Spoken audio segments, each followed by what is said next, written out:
Philip Yancey, em um de seus livros, na verdade um livro chamado Maravilhosa Graça, ele conta a história de um amigo que um certo dia, indo de ônibus para o trabalho, ouviu a conversa entre dois jovens, cada um do lado do corredor do ônibus. Então tinha uma jovem de um lado, na cadeira de um lado, e um jovem do outro lado do corredor do ônibus, e eles estavam conversando. E a jovem lia um livro chamado A Estrada Menos Viajada, de Scott Peck. Esse livro permaneceu na lista do New York Times entre um dos livros mais vendidos de todos os tempos, um best-seller americano. E aí ele perguntou para aquela jovem, o que você está lendo? E ela disse o seguinte, eu estou lendo um livro que uma amiga me deu. E esse livro mudou minha vida. É mesmo? O jovem perguntou, do que se trata esse livro? E aí ela falou, olha, eu não tenho certeza. É uma espécie de guia para a vida. Ainda não li muita coisa. E ela começou a folhear o livro e a ler os capítulos, o sumário do livro, para mostrar para ele mais ou menos um resumo do que o livro falava. E ela falou, bom, os títulos são o seguinte, disciplina, amor, graça. Quando ela falou graça, o jovem do outro lado a interrompe e diz, o que é graça? Ela fala, eu não sei, ainda não cheguei nesse capítulo. Eu fico pensando nessa última frase. Será que nós sabemos o que é graça? Será que nós vivemos a graça? Será que nós, de fato, entendemos, estamos vivendo a partir da proposta de um evangelho de graça? Às vezes eu fico pensando, e às vezes quando eu ligo a televisão, ligo os noticiários, graça é o que eu menos vejo. Quando nós ligamos os noticiários, o que nós vemos? Um mundo marcado por guerras, um mundo cheio de violência, um mundo com opressão econômica, um mundo com lutas religiosas, um mundo com processos de desmembramento de famílias e famílias se desintegrando, um mundo claramente que é mostrado nos noticiários é um mundo que ainda não entendeu, não vive, não alcançou a graça. O poeta George Herbert diz, que coisa é um homem carente de graça? É isso que o nosso mundo está carente. O nosso mundo está carente de graça. Aonde esse mundo vai encontrar graça?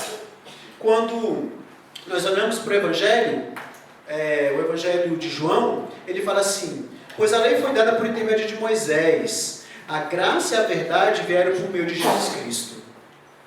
Eu fico pensando que nós gastamos uma vida inteira debatendo vários temas, de política, debatemos sobre temas doutrinários, debatemos sobre eclesiologia, debatemos vários temas e eu não acho que esses debates são ruins, eu acho que eles são importantes.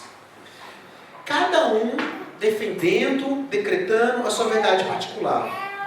Mas o que se diz sobre graça? Como é difícil encontrar igrejas que estejam disputando para ver qual é a mais graciosa. A gente não vê isso. A gente não vê igrejas que têm orgulho de serem graciosas. Ou que entram no debate para mostrar que ela é mais graciosa do que uma outra igreja. E eu fico vendo, meus irmãos, que a graça é o melhor presente que o cristianismo pode dar ao mundo. Quando nós olhamos para os noticiários, quando nós lemos jornais, quando vemos notícias na internet, graça é o melhor remédio que a igreja pode dar para esse mundo. Ela é a boa nova espiritual do nosso, de abrir mão do nosso desejo de vingança, de abrir mão do nosso sentimento de racismo. Ela é mais forte do que o ódio. É triste, mas infelizmente para um mundo carente de graça, às vezes a igreja se apresenta como mais carente de graça do que graciosa. Com demasiada frequência, nós não percebemos, nós nos parecemos mais com aquele pessoal carrancudo que eu falei da festa de Babette, daquela pequena vila, daqueles homens que só comiam bacalhau, do que com aquelas pessoas que estavam alegres e cantando e contentes depois, durante a festa de Babette. Parece que as pessoas olham para a igreja e veem apenas pessoas carrancudas, que sabem apenas falar de regras, do que fazer e do que não fazer. No início da minha vida cristã, não foi muito diferente. Eu vivia uma forte impressão de que eu deveria obedecer regras para ter significado. E considerando a minha própria vida, eu não consegui durante muitos anos perceber a diferença entre lei e graça. E confundia muito bem as coisas. Paul Tournier, no seu livro Culpa e Graça, ele diz o seguinte, Eu não consigo estudar com você esse sério problema de culpa sem levar o fato óbvio e trágico de que a religião, a minha própria religião, como também de muitos crentes, pode esmagar em vez de dar liberdade. Paul Tournier, ele fala de vários pacientes que o procuravam, e ele diz o seguinte, ele cita alguns desses pacientes, ele fala, um homem abrigando culpa por causa de um antigo pecado, uma mulher que não podia esquecer de um aborto que fizera há 10 anos. E ele fala, o que os meus pacientes realmente buscavam? O que eles realmente desejavam? Graça. Foram em várias igrejas e encontraram vergonha, encontraram ameaça, encontraram castigo, encontraram sentimento de julgamento. Resumindo, essas pessoas têm procurado graça em vários lugares do mundo. E o lugar onde elas podem encontrar de fato graça é na igreja. Nós precisamos entender que somos o lugar onde Deus derrama a sua graça e onde essa graça pode ser e deve ser visualizada pelo mundo. E pessoas assim deveriam sim vir para cá buscando graça de nós. Uma certa vez, uma mulher divorciada me contou que estava dentro da igreja com a sua filha de 15 anos de idade e de repente a esposa do pastor se aproximou dela. E ela disse o seguinte, eu ouvi dizer que você e seu marido estão se divorciando. O que eu não consigo entender é, se vocês amam Jesus, por que estão fazendo isso? E a esposa do pastor nunca havia conversado com aquela mulher antes. Não conhecia a história dela. Não sabia os motivos do divórcio. Não conhecia a história da filha dela. Não sabia o que estava acontecendo. Mas, mesmo sem saber, deu-lhe uma dura repreensão na presença de sua própria filha. E ela disse, depois de contar um pouco da sua história, quando eu penso na palavra cristãos evangélicos, vem várias coisas na minha mente, menos graça.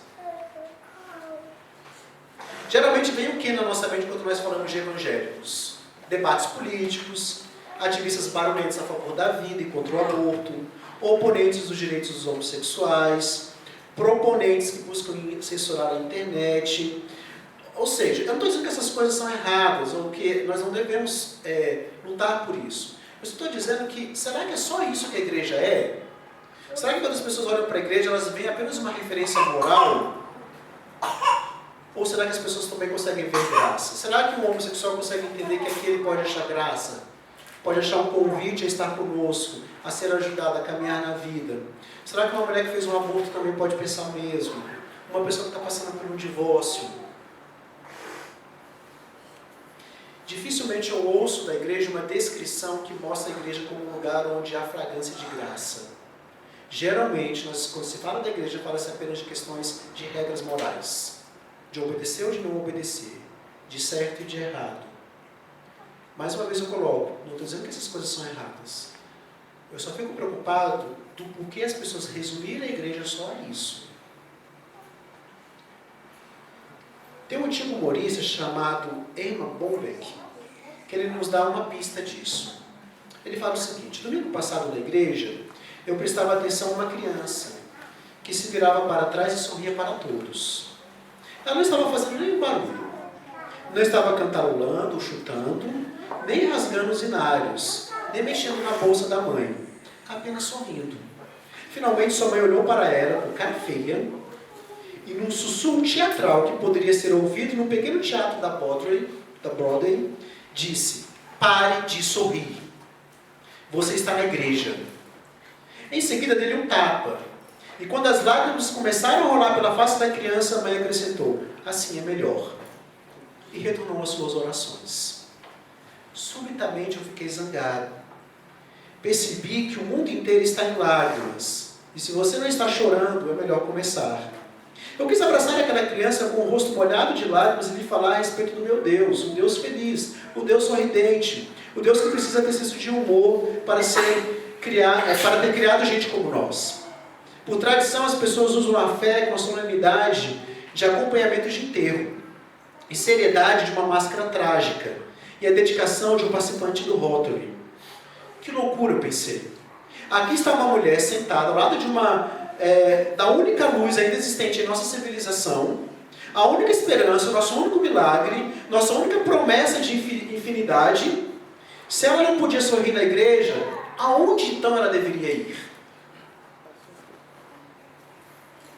Infelizmente, eu sei que essa caracterização para os cristãos ela é incompleta. Na verdade, felizmente, essa caracterização ela é incompleta. Eu conheço muitos cristãos que personificam graça. Muitos cristãos que são alegres, são felizes, são sorridentes, são bem-humorados, que são graciosos com o próximo, que buscam ajudar em seus pecados, buscam ajudar a serem como Cristo. Eu conheço muitos.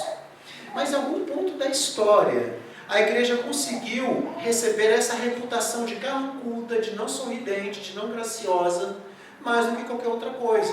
Alguma coisa aconteceu aí nesse meio que fez com que nós sejamos vistos pelo mundo dessa maneira. E eu não acho, sinceramente, que a culpa é só do mundo. Não acho que a culpa é só deles. Uma certa menininha inglesa uma vez orou e disse: ó Deus, transforma as pessoas ruins em pessoas boas, e as pessoas boas em pessoas agradáveis. Somos pessoas agradáveis? Ou somos carrancudos? Somos pessoas gentis, generosas? Ou somos apenas pessoas que sabem com uma rapidez impressionante apontar o pecado do outro, mostrar o defeito do outro e apontar o dedo? William James, talvez o mais importante filósofo americano do século passado, tinha uma simpática visão da igreja, conforme ele expressou no seu clássico estudo da diversidade da experiência religiosa. Contudo, ele lutava para compreender a intolerância dos cristãos, por exemplo, com os Quakers. Por quê? Porque eles não cumprimentavam tirando o chapéu. Porque eles discutiam moralidade, por exemplo, de tingir tecidos ou não tingir tecidos.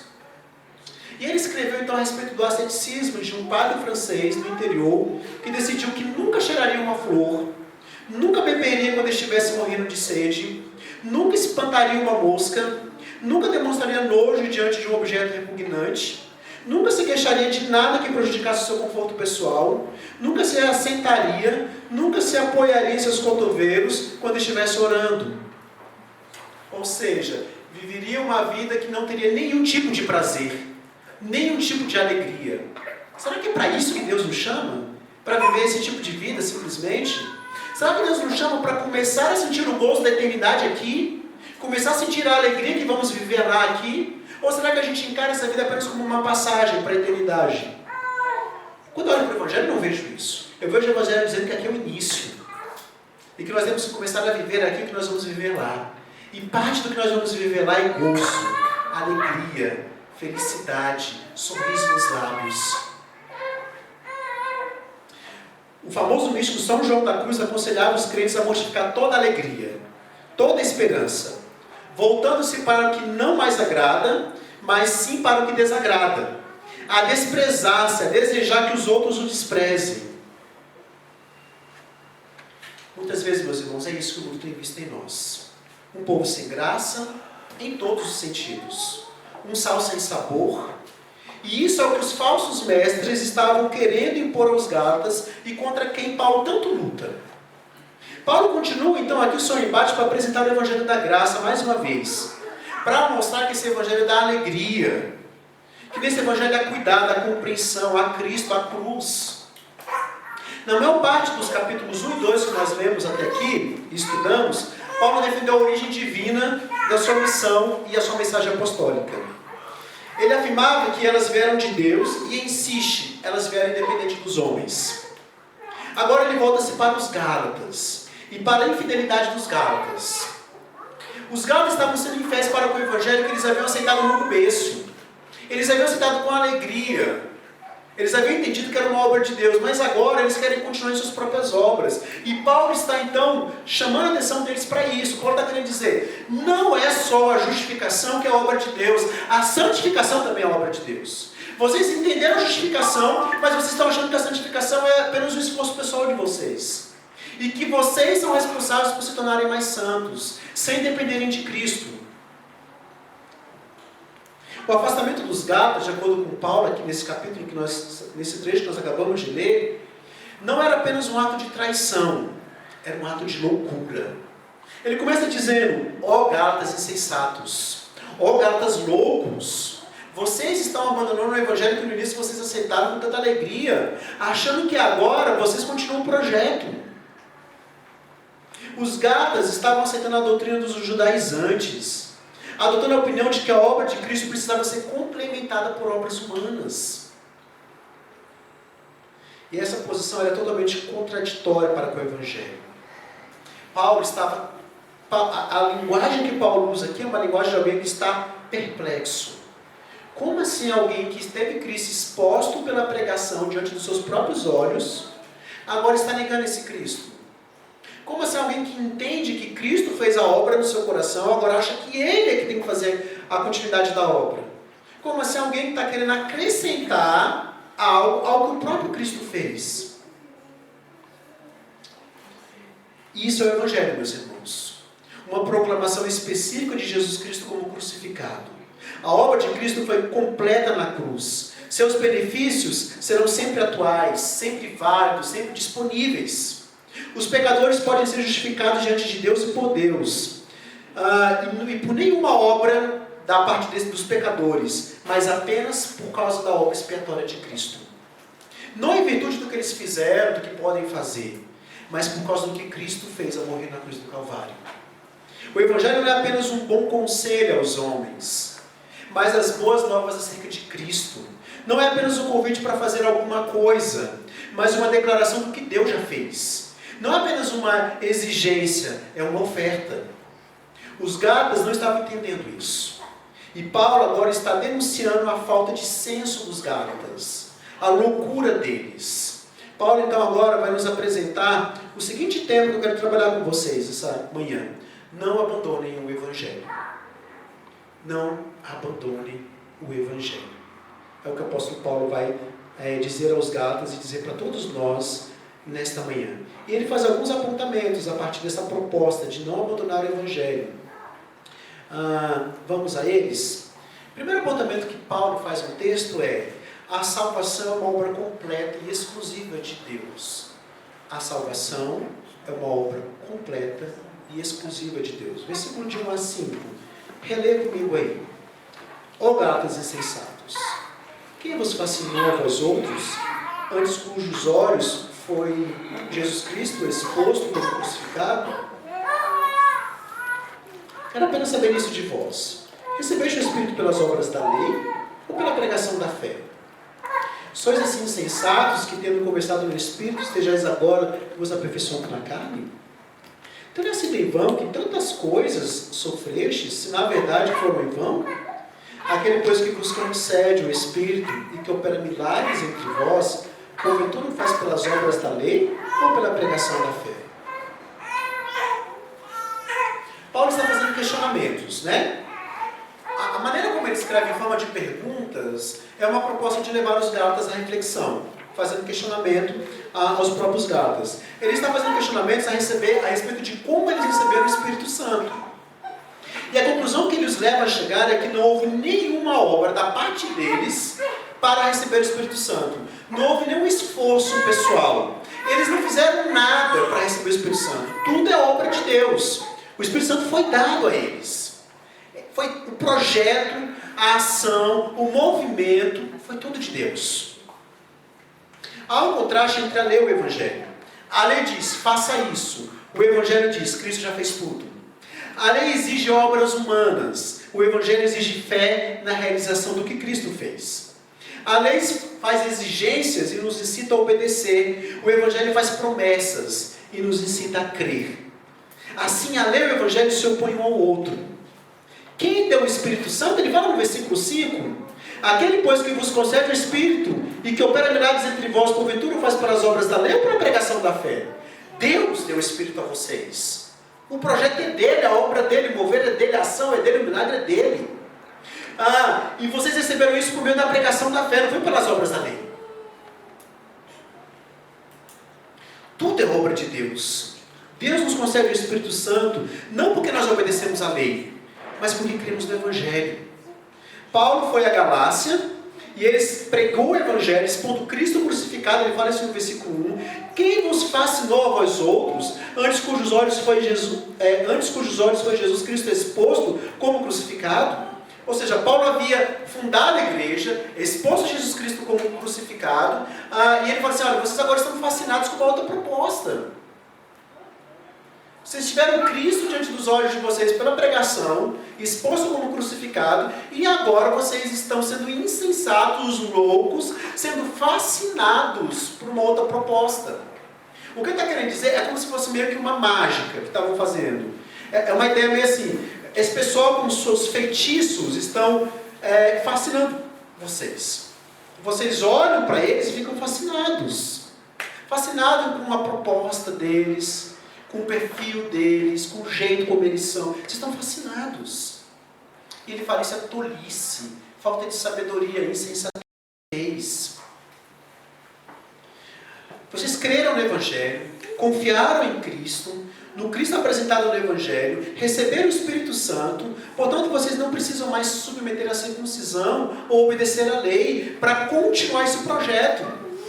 Não precisavam mais fazer obras da lei para poder continuar o projeto de santificação.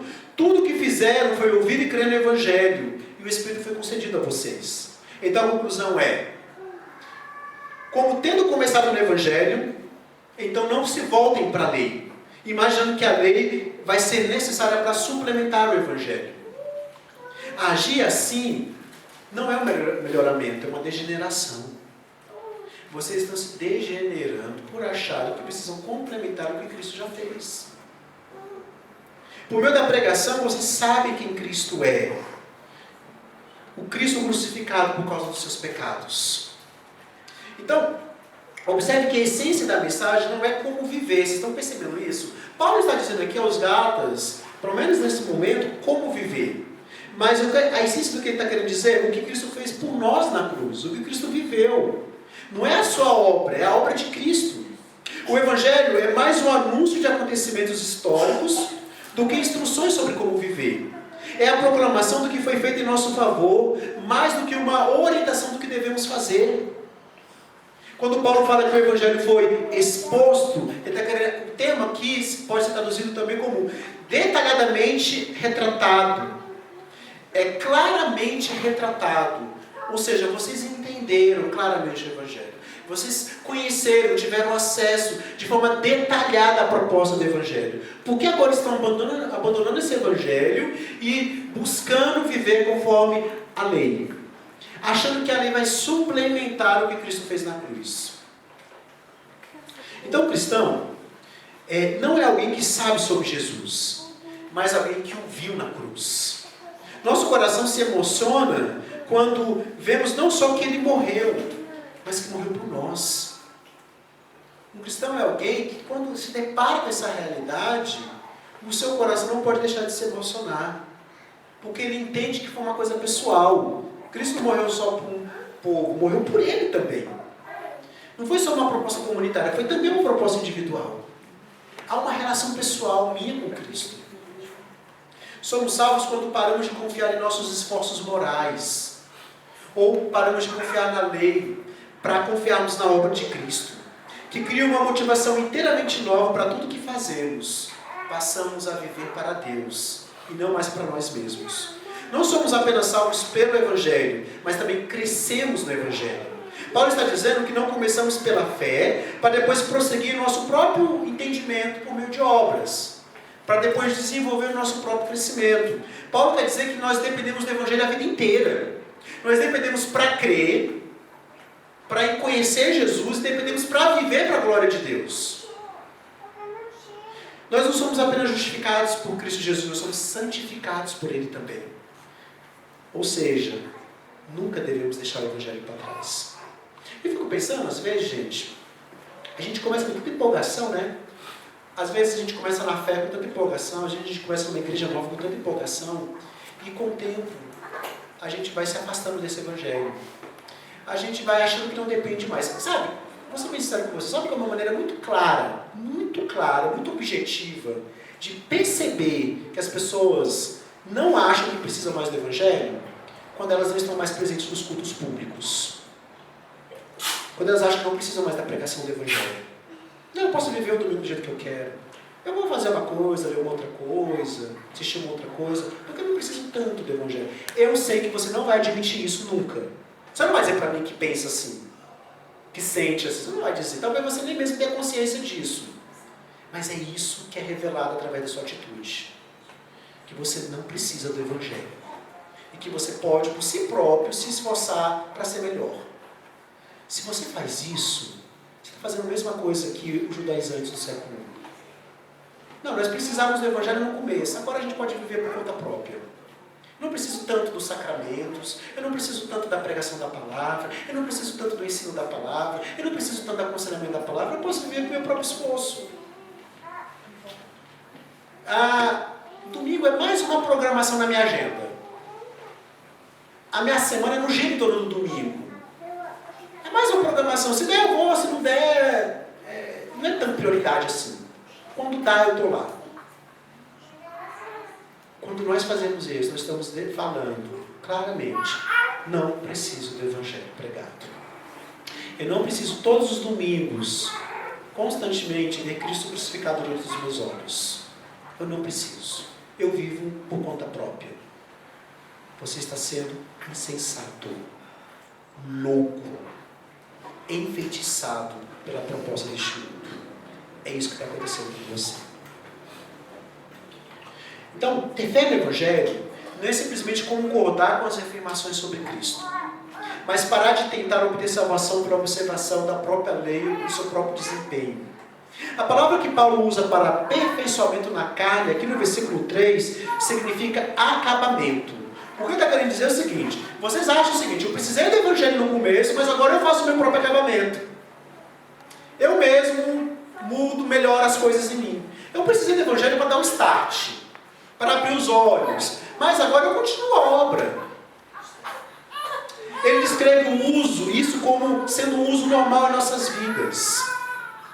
O que Paulo está querendo dizer é que todos nós lutamos para ter uma versão acabada das nossas próprias vidas, para nos tornarmos aceitáveis diante de Deus, de nós mesmos e dos outros. E quando isso está acontecendo, nós estamos confiando em nosso próprio esforço, em nosso próprio desempenho, nas nossas próprias realizações morais, vocacionais e relacionais. Paulo diz que ter fé no Evangelho significa abandonar por completo essa abordagem. Tudo é obra de Deus. Eu dependo completamente dele, não só para a salvação, mas também para a santificação. Eu preciso parar de realizar as obras da lei e de buscar aperfeiçoamento na própria carne. O que é o aperfeiçoamento na própria carne? É o melhoramento por conta própria. Agora, peraí, como é que eu entendo que eu estou melhorando dependendo de Cristo? Sabe quando você entende? Quando você se dedica à vida de oração. Não tem jeito de uma pessoa dizer que depende de Cristo e não ora. Não se dedica à oração. Não demonstra dependência de Deus diariamente, constantemente. Quem não faz isso está buscando melhoramento na própria carne, com o seu próprio esforço. Uma outra maneira que você tem de demonstrar dependência de Cristo, que você está dependendo dele para ser mais santo, é ler as Escrituras. Quem não lê, não medita, não memoriza as Escrituras, está buscando aperfeiçoamento na própria carne, pelo seu próprio desempenho. Uma outra maneira, como eu já falei aqui, é estar presente nos momentos comunitários. Quem não faz isso está buscando aperfeiçoamento por si próprio, não está dependendo de Cristo. Então você está vendo que nós somos muito mais judaizantes do que a gente imagina? Que a gente é muito mais legalista, com tendência farisaica do que a gente imagina? Antes de nos tornarmos cristãos, nós confiávamos em vários projetos de esforço pessoal, para nos sentirmos plenos, com significado, aceito. Mas ter fé em Cristo, em Jesus Cristo, é implementar uma revolução naquilo que confiamos. É entender que eu chego a um grau de santificação na total dependência de Deus e abandono todos os meus projetos de esforço pessoal. Abro mão de todos eles para depender exclusivamente de Deus.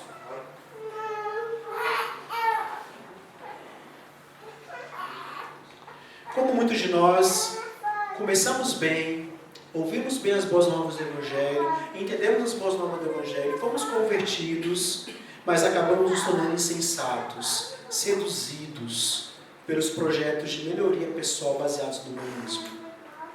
O que deu errado? O que deu errado é que muitas vezes a gente tenta ser santo pela carne.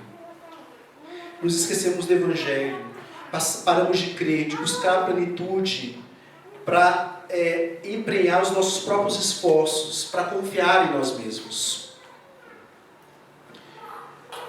Sabe, meus irmãos, quando a gente fala para você tomar cuidado com as ciências humanistas, você tomar cuidado com a psicologia, não é porque a gente está aqui querendo entrar num debate insensato com essas propostas. É porque todas elas visam uma proposta de melhoramento pessoal baseado no seu próprio esforço. E quando elas visam essa proposta, elas te levam para longe do Evangelho. E nós não queremos que vocês fiquem longe do Evangelho. Por quê? Porque se ficarem longe do Evangelho, não serão melhores. Não serão como Cristo. Então o Espírito opera para que não confiemos na nossa própria carne, mas para que descansemos só em Cristo. Tanto para a justificação, quanto para a santificação. Paulo vincula o Espírito e o Evangelho nos termos mais inseparáveis. O Espírito opera à medida que você aplica e usa o Evangelho. Então vamos fazer algumas aplicações. Primeiro eu quero que você pense o seguinte: não trate seus fracassos apenas se esforçando mais. Não lide com os seus fracassos apenas se esforçando mais. Ontem eu menti, vou me esforçar mais para não mentir. Ontem eu mirei, vou me esforçar mais para não mirar. Ontem eu fiquei ansioso, vou me esforçar mais para não ficar ansioso. Não é por aí. Ao fazer isso, você está fazendo isso com a sua própria carne, com o seu próprio esforço. A decisão de se esforçar mais é de resolver confiar no seu próprio empenho para guardar algum tipo de lei, algum tipo de regra. Em vez disso, eu quero te sugerir o seguinte: perceba a raiz da sua desobediência. Perceba a raiz da sua ansiedade. Perceba a raiz da sua ira. Perceba a raiz da sua mentira. Perceba a raiz do seu temor dos homens. Perceba a raiz do que está acontecendo. Né? Confesse não apenas o pecado comportamental, mas confesse o pecado raiz diante de Deus. Confesse imediatamente. Peça graça capacitadora para lidar com isso. Ou seja, entregue essa oração a Deus diante daquela realidade do seu coração. O caminho para o progresso como cristão é o arrependimento constante. A erradicação contínua desses sistemas de melhoramento pessoal. O caminho é a pintura e repintura constante do que Cristo fez na cruz diante dos nossos olhos. Diante do a nosso favor. O caminho é o completo abandono do nosso esforço pessoal para alcançar a plenitude, para a completa dependência de Cristo por meio da oração, leitura da palavra e participação dos cultos públicos e dos sacramentos. Então, sendo assim, ao invés de orar assim: Senhor, tenho um problema com a ira, por favor, remova pelo seu poder. Dá-me o poder de lidar com a ira, de perdoar o meu próximo. Não ore assim. Tá? A minha proposta é que você ore da seguinte maneira: Senhor, eu estou com ira no coração e não consigo perdoar. Me ajuda a perceber o que eu acho que eu preciso tanto. Se eu me irei é porque tem um desejo no meu coração que se tornou mais importante do que o desejo de te agradar. Me ajuda a perceber que desejo é esse. O que está sendo retido e que, na minha opinião, eu necessito para ser pleno, completo, para ter esperança, para ser uma pessoa de valor. O que eu acho que vai me dar valor? Me ajuda a perceber isso, Senhor. Perdoa-me por depender de uma outra coisa mais do que do Senhor. De ter esperança em algo mais que não seja o Senhor. Você está vendo a diferença? Na primeira oração você está sendo pentecostal. Na segunda oração você está sendo bíblico. Na primeira oração o que está acontecendo? Você está achando assim: a obra de Deus, Ele faz tudo e Ele vai tirar isso de mim. Na segunda oração você está dizendo assim: a obra de Deus, Ele faz tudo. Mas eu preciso reconhecer exatamente o meu próprio coração e confessá-lo diante de Deus. Isso é a santificação, esse esforço cooperativo. Caminhar junto. Deus operando em nós e a gente respondendo ao operar de Deus. Deus agindo e a gente respondendo ao agir de Deus. Deus te coloca numa situação que você se ira. Essa situação revela o seu coração e você confessa o seu pecado, não apenas de comportamento, mas de raiz diante de Deus. E ao fazer isso constantemente, com frequência, você vai mortificando o seu próprio coração. Você vai conhecendo as suas demandas, você vai conhecendo as suas idolatrias, você vai conhecendo os seus desejos. e você vai mortificando tudo isso diante de Deus. Essa é a diferença. Em geral, a ira profunda é causada por um desejo de ser satisfeito em alguma área. É causado talvez por um desejo por conforto. E alguém dificulta isso. Quando me ira, é porque é o seguinte, eu tenho um desejo, tá? Meu desejo está lá. Alguém se colocou como um obstáculo entre eu e meu desejo, impedindo que o meu desejo seja alcançado. Aí eu fico irado. E aí o que eu posso, o que eu quero fazer? Quebrar o muro. Derrubar o muro. Tirar o obstáculo da minha frente. E quando eu faço isso, não glorifica a Deus. Porque eu estou olhando o desejo por trás daquele obstáculo como o mais importante da minha vida. Não o desejo de viver para a glória de Deus. Não o desejo de agradar a Deus. Mas o que Deus está fazendo é revelando meu coração. Mostrando como você é. Quem você de fato é. Você está vendo quem você é? Confesse esse pecado. Arrependa-se. Peça a graça que eu darei a você. Só que a gente quer lutar com o nosso próprio esforço. Ai, meu Deus do céu, eu vou me segurar. Ai, não, vou dar um jeito aqui. Vou beber uma água para ficar mais tranquilo. Esforço pessoal, não é dependência de Deus isso. Eu estou usando estratégias humanistas, pessoais, para poder lidar com a minha ira. Eu não estou dependendo de Deus. Isso é legalismo. É isso que está acontecendo, que Paulo está dizendo que está acontecendo em Gálatas.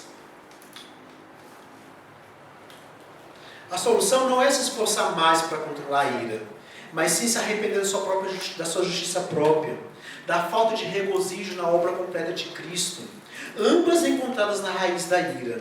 Ao fazer o seu coração olhar para o Cristo crucificado, o Espírito começa a operar a mudança no seu coração, e a raiz da ira vai secar. Então esse é o primeiro ponto que o apóstolo Paulo nos apresenta. A obra é de Deus.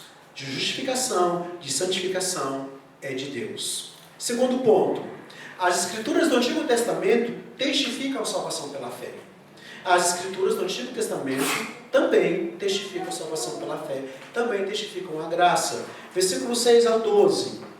É o caso de Abraão, que creu em Deus, e isso lhe foi imputado para a justiça. Sabei, pois, que os da fé é que são filhos de Abraão. Ora, tendo a Escritura previsto que Deus justificaria pela fé os gentios, pré-anunciou o Evangelho a Abraão. Em ti serão abençoados todos os povos, de modo que os da fé são abençoados como crente Abraão. Todos quanto, pois, são da obra da lei, estão debaixo de maldição, porque está escrito: maldito todo aquele que não permanecer em todas as coisas escritas no livro da lei, para praticá-las. E é evidente que pela lei ninguém é justificado diante de Deus, porque o justo viverá pela fé. Ora, a lei não procede de fé, mas aquele que observar os seus preceitos, por eles viverá. Cristo nos resgatou da maldição da lei, fazendo-se ele próprio maldição em nosso lugar, porque está escrito: maldito todo aquele que for pendurado em madeiro, para que a bênção de Abraão chegasse aos gentios em Jesus Cristo, a fim de que recebêssemos pela fé o Espírito prometido. A alusão de Paulo a Abraão é um golpe de mestre. Por quê? Porque os seus oponentes judaizantes tinham autoestima por Abraão. Consideravam Abraão seu mestre. Por isso Paulo cita Abraão, e o texto que Paulo cita aqui tem a ver com Gênesis 15, versículo 6. Paulo está apresentando a sua réplica à alegação dos mestres judaizantes, que diziam: é ótimo que você tenha fé em Jesus Cristo, mas para continuar sendo aceitável a Deus, você precisa viver como judeu. Então, o pai dos judeus, que é Abraão, é usado por Paulo aqui para mostrar que o próprio Abraão foi alcançado por graça também. E que o projeto de graça não começa com Jesus Cristo. Já começou desde a eternidade, desde muito tempo antes.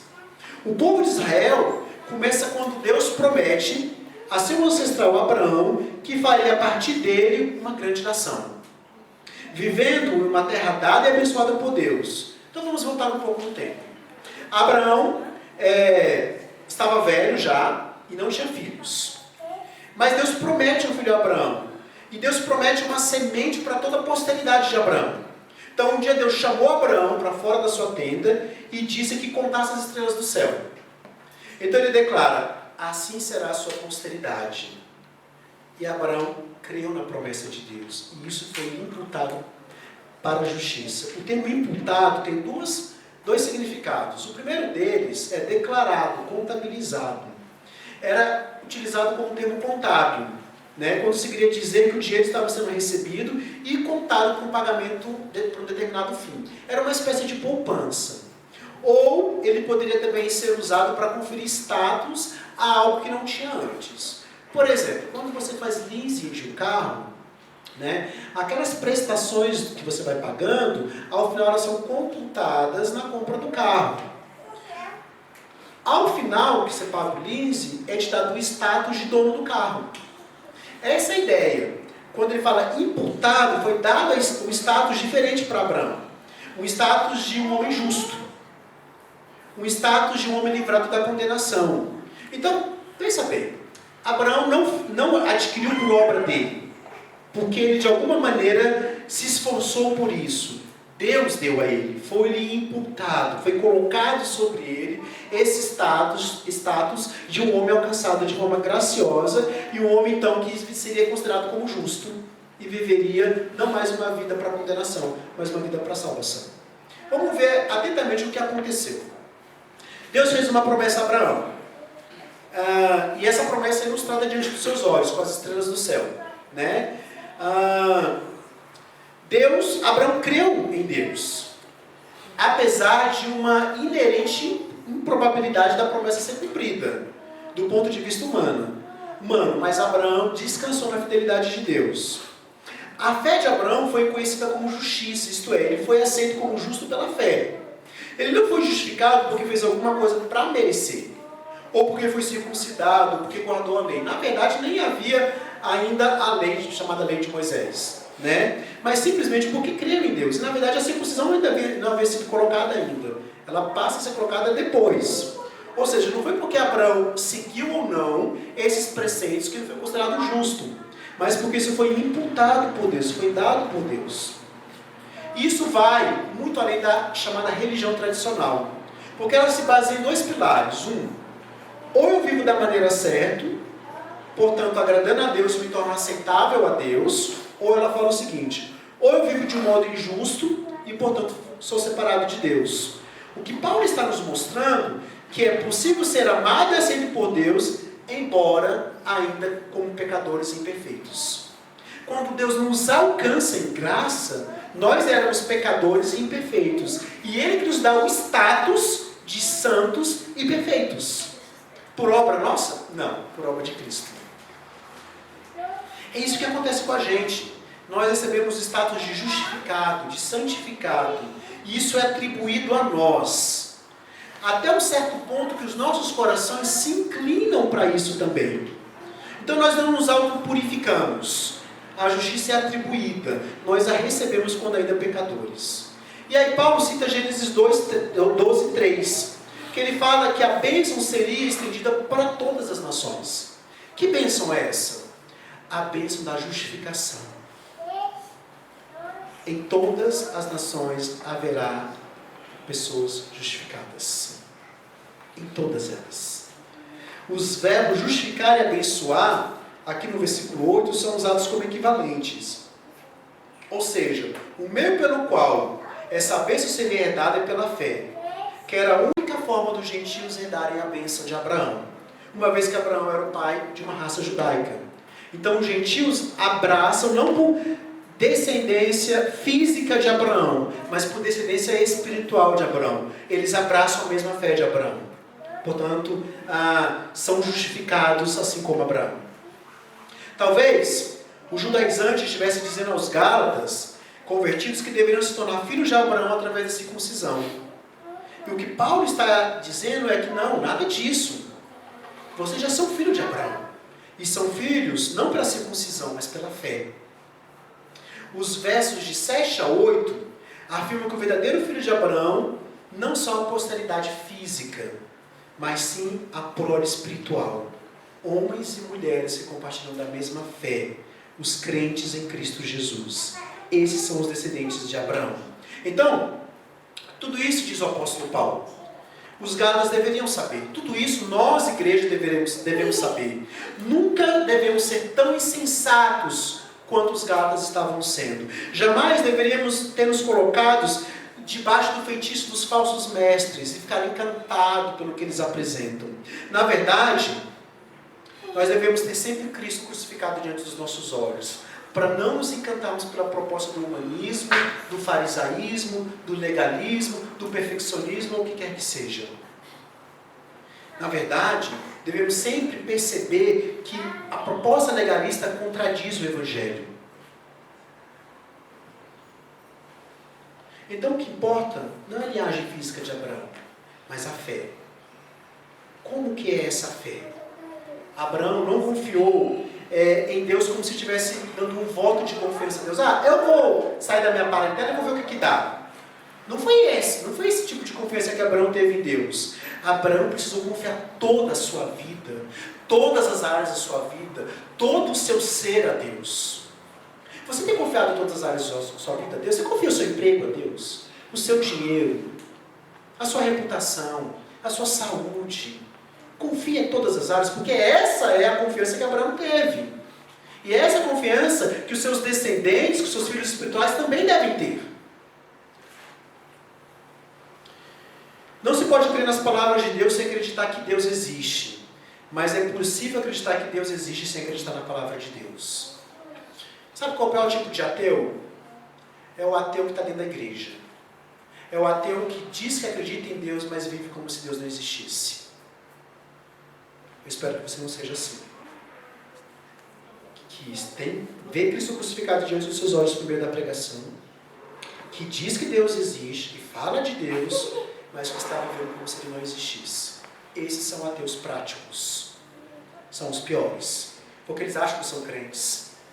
Porque é difícil evangelizá-los, porque como eles não se dizem como não crentes. Como você evangeliza alguém que diz que não é crente?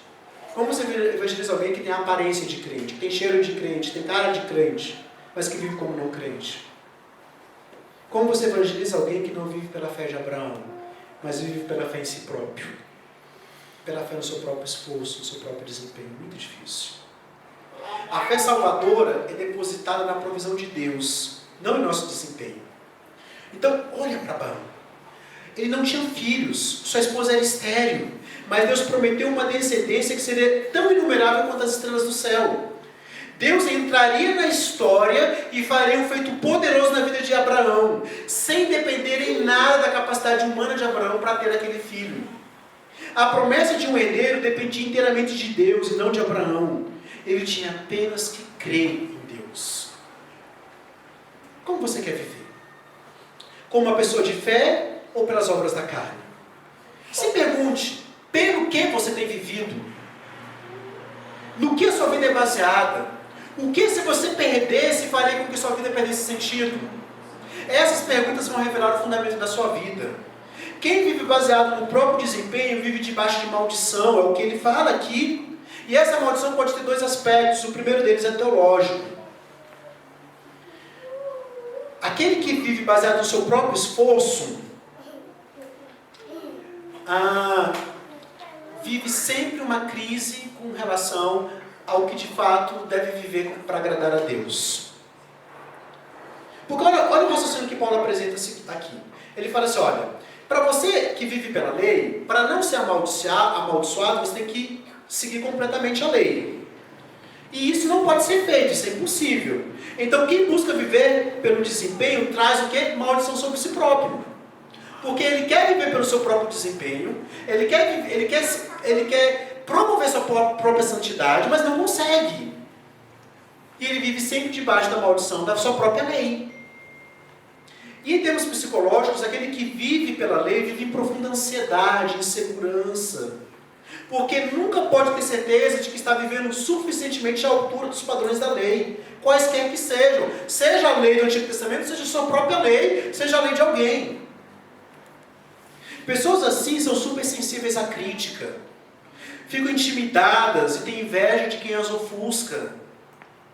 Pessoas assim são nervosas, receosas, vaidosas, se gabam dos seus próprios feitos. Eu tenho muito medo de quem fala de si próprio no Facebook. Sinceramente, eu tenho medo. Quem se exalta, quem fala demais de si próprio, dos seus feitos. Porque são pessoas assim, que se gabam demais. E quando tem a sua reputação ameaçada, se voltam com ira. Pessoas assim querem sempre convencer os outros da sua própria posição. Por fim, meus irmãos, Paulo nos fala como fugir dessa maldição. Versículos 13 e 14. Cristo nos resgatou da maldição da lei, fazendo ele si próprio maldição em nosso lugar.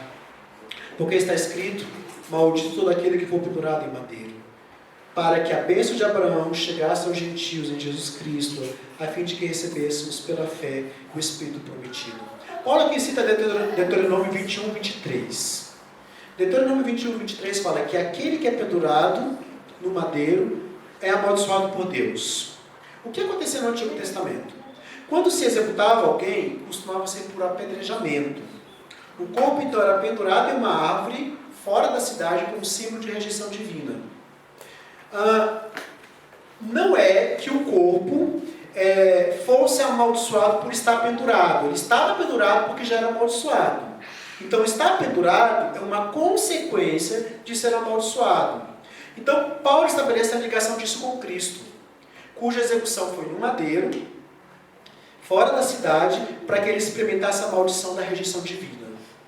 Ali, ele nos liberta, nos resgata da maldição da lei, tomando-a sobre si próprio. Jesus foi o nosso substituto. Ele recebeu a maldição que merecíamos, a fim de que nós pudéssemos receber a bênção que ele merecia. Nossos pecados e maldições são entregues ou imputados a Cristo, e sua justiça e bênção são imputadas a nós. Observe que Paulo não se limita a dizer que Jesus nos retirou da maldição. Ele fala que Jesus se tornou maldição. Ele foi tratado como se fosse pecador, como responsável por tudo que nós fizemos. Legalmente falando, ele se tornou pecado. Então pensa bem, se houve uma troca, se houve uma substituição, Jesus se tornou pecador por nós nos tornamos santos e justos pelo que Cristo fez. Somos considerados por Deus perfeitamente justos e sem defeito. Então, salvação significa muito mais do que perdão. Não se trata apenas de ter dívidas canceladas. Salvação significa que nós passamos a ser perfeitos diante dos olhos de Deus. Não pelo seu próprio esforço, mas pelo esforço de Cristo. É difícil entender isso, né? Porque a gente está tão acostumado desde pequenininho e fala: menino, você tem que melhorar. Você assiste Discovery, da minha infância não tinha, né? Mas os meninos de hoje assistem Discovery Kids e está o tempo todo lá. Se esforce mais, que você consegue. Se esforce mais, que você vai ser melhor. A vida inteira falam pra gente que pelo nosso próprio esforço somos melhores. Aí vem o Evangelho e fala: não, é pelo esforço de Cristo. Ele fez tudo. Aí você fala: como assim? Não dá para entender isso. Não dá para viver isso. E muitos preferem viver a escravidão do legalismo a viver diante da graça de Deus. Porque estão tão acostumados com a proposta de que pelo próprio esforço conseguem ser melhores, que tem grande dificuldade em viver dependendo totalmente da graça de Deus. É muito mais fácil, quando você está com ira, você simplesmente fala assim: vou contar até 50. Do que você ajoelhar e falar assim: Senhor, me perdoa. O que eu estou desejando tanto que está me provocando ira? No primeiro caso, você dependeu de si. No segundo, você está dependendo de Cristo. Essa é a diferença. Mas o primeiro é muito mais fácil, porque a gente é acostumado desde pequenininho a fazer o primeiro. A depender do nosso próprio esforço. A gente ouve na televisão, nas músicas, os nossos pais falam pra gente, na escola falam pra gente, e assim vai.